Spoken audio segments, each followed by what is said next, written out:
तुम्ही पाहत आहात MCN न्यूज मराठी। नगर परिषद जळगाव जामोद व महाराष्ट्र शासन यांच्या संयुक्त विद्यमाने 26 सप्टेंबर 2025 रोजी डेन्स फॉरेस्ट परिसर बायपास रोड जळगाव जामोद येथे स्वच्छता अभियान मोठ्या उत्साहात राबवण्यात आले। या उपक्रमात पर्यावरण मित्र जळगाव जामोद संघटनेच्या सर्व सदस्यांनी उत्साहाने, एकजुटीने आणि निस्वार्थ भावनेने श्रमदान केले। या निमित्ताने सर्व पर्यावरण प्रेमींनी एकत्र येऊन सुंदर गेट टुगेदर, विचारमंथन आणि भविष्यातील उपक्रमांसाठी नवी प्रेरणा घेतली। या स्वच्छता मोहिमेत जळगाव जामोदमधील अनेक मान्यवर डॉक्टरांनीही सक्रिय सहभाग नोंदविला।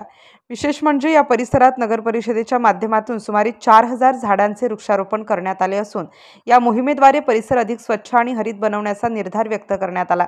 यामध्ये चतुर्भुज केला, रघुनाथ कौलकार, प्रसेनजित मिश्रा, भीमराव पाटील, सुनील भगत, दीपक जाधव, प्रमोद पाटील, योगेश बावस्कार, डॉक्टर आदित्य जाधव, डॉक्टर प्रवीण कपले तसेच जळगाव जामोद नगर परिषदेचे मुख्याधिकारी डॉक्टर सूरज जाधव यांनी या अभियानात उल्लेखनीय योगदान दिले।